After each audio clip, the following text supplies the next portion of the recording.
Recording in progress. पर आप देखो कि आज भी इस तरह से बातचीत होती है। हम्म।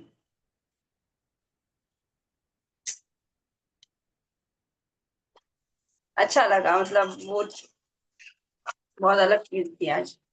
हम्म,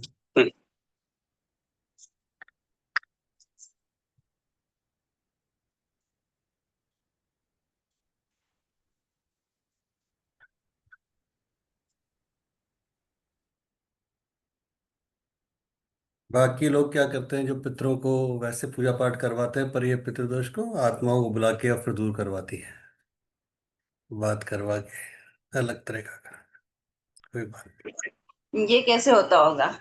नहीं। सब कुछ होता है, सब कुछ होता है।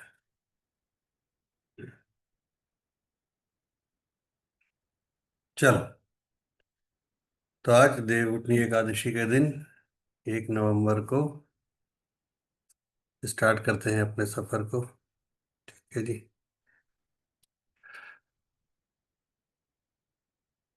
देवउठनी एकादशी, तो आज तुलसी विवाह भी है। आज गन्ना एकादशी भी कहते हैं, बहुत सारी एकादशी कहते हैं इसको। ठीक है जी।